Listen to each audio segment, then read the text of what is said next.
ദിനവൃത്താന്തം 1-ാം പുസ്തകം അധ്യായം 28. അനന്തരം ദാവീദ് ഇസ്രായേലിന്റെ സകല ഗോത്ര പ്രഭുക്കന്മാരെയും രാജാവിന്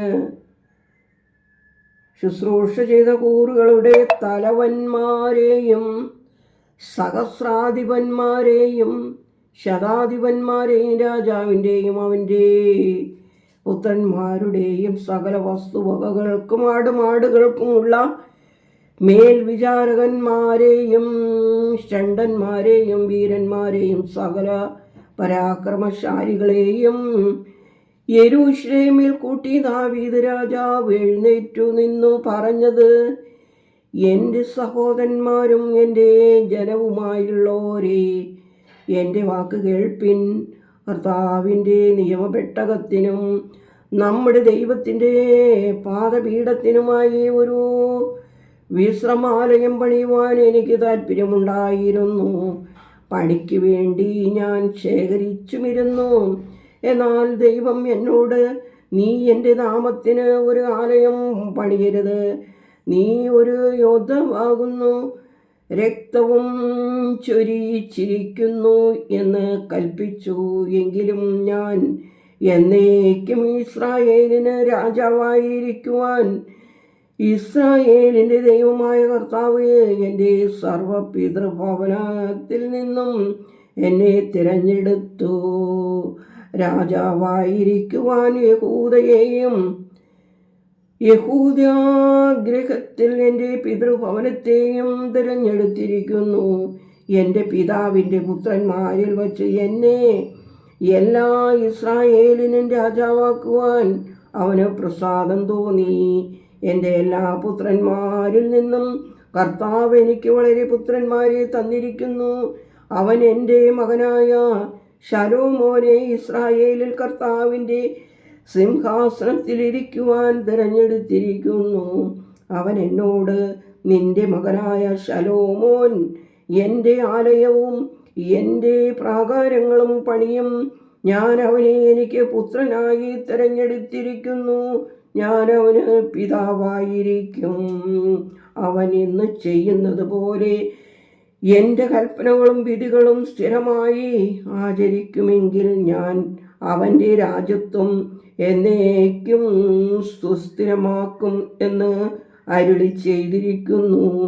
ആകയാൽ ദൈവത്തിൻ്റെ സഭയായ എല്ലാ ഇസ്രായേലിൻ്റെ മുമ്പിലും നമ്മുടെ ദൈവം കേൾക്കുകയും ഞാൻ പറയുന്നത്: നിങ്ങൾ ഈ നല്ല ദേശം അനുഭവിക്കുകയും പിന്നീട് അത് നിങ്ങളുടെ മക്കൾക്ക് ശാശ്വത അവകാശമാക്കുകയും ചെയ്യേണ്ടതിന് നിങ്ങളുടെ ദൈവമായ കർത്താവിൻ്റെ കൽപ്പനകളെല്ലാം ആചരിക്കണം, അന്വേഷിച്ചറിയണം. നീയോ എൻ്റെ മകനെ ശലോമോനെ, നിന്റെ പിതാവിൻ്റെ ദൈവത്തെ അറിയുകയും അവനെ പൂർണ്ണ ഹൃദയത്തോടും നല്ല മനസ്സോടും കൂടി സേവിക്കുകയും ചെയ്യണം. കർത്താവ് സകല ഹൃദയങ്ങളെയും പരിശോധിക്കുകയും വിചാരങ്ങളും നിരൂപണങ്ങളും എല്ലാം ഗ്രഹിക്കുകയും ചെയ്യുന്നു. നീ അവനെ അന്വേഷിക്കുന്നു എങ്കിൽ അവനെ കണ്ടെത്തും, ഉപേക്ഷിക്കുന്നു എങ്കിലോ അവൻ നിന്നെ എന്നേക്കും തള്ളിക്കളയും. ആകയാൽ സൂക്ഷിച്ചു കൊള്ളണം. വിശുദ്ധ മന്ദിരമായ ഒരു ആലയം പണിയുവാൻ കർത്താവ് നിന്നെ തിരഞ്ഞെടുത്തിരിക്കുന്നു. ധൈര്യപൂർവ്വം അത് നടത്തിക്കൊള്ളണം.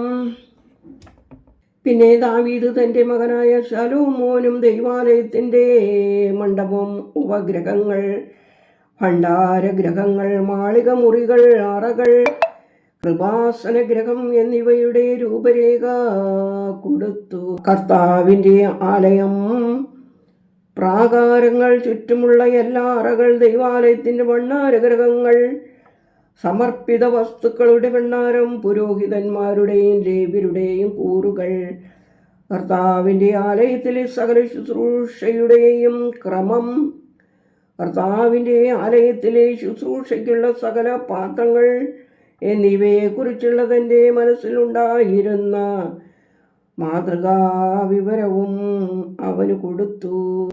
അതത് ശുശ്രൂഷയ്ക്കുള്ള ഉപകരണങ്ങൾക്ക് പൊന്നുകൊണ്ടുള്ള ഉപകരണങ്ങൾക്ക് തൂക്കപ്രകാരം പൊന്നും, അതത് ശുശ്രൂഷയ്ക്കുള്ള ഉപകരണങ്ങൾക്ക് വെള്ളി കൊണ്ടുള്ള ഉപകരണങ്ങൾക്ക് തൂക്കപ്രകാരം വെള്ളിയും, പൊൻവിളക്ക് തണ്ടുകൾക്ക് അവിടെ സ്വർണ്ണ ദീപങ്ങൾക്കും വേണ്ടുന്ന തൂക്കമായി ഓരോ വിളക്ക് തണ്ടിനും അതിൻ്റെ ദീപങ്ങൾക്കും തൂക്കപ്രകാരം പൊന്നും വെള്ളിയും കൊണ്ടുള്ള വിളക്ക് തണ്ടുകൾക്ക് ഓരോ തണ്ടിൻ്റെയും ആവശ്യത്തിന് തക്കവണ്ണം അതത് തണ്ടിനും അതതിൻ്റെ ദീപങ്ങൾക്കും തൂക്കപ്രകാരം വെള്ളിയും കൊടുത്തു. കാഴ്ചയപ്പത്തിൻ്റെ മേശകൾക്ക് ഓരോ മേശയ്ക്ക് ആവശ്യമായ പൊന്നും, വെള്ളി കൊണ്ടുള്ള മേശകൾക്ക് ആവശ്യമായ വെള്ളിയും തൂക്കപ്രകാരം കൊടുത്തു.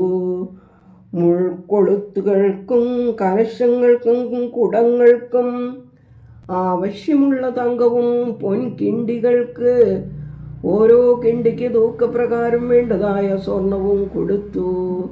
ധൂപപീഠത്തിന് തൂക്കപ്രകാരം വേണ്ടുവന്ന ശുദ്ധി ചെയ്ത പൊന്നും, ചിറക് വിരിച്ച് കർത്താവിൻ്റെ നിയമപെട്ടകം മൂടുന്ന കെരൂബുകളായ രഥമാതൃകയ്ക്ക് ആവശ്യമുള്ള പൊന്നും കൊടുത്തു.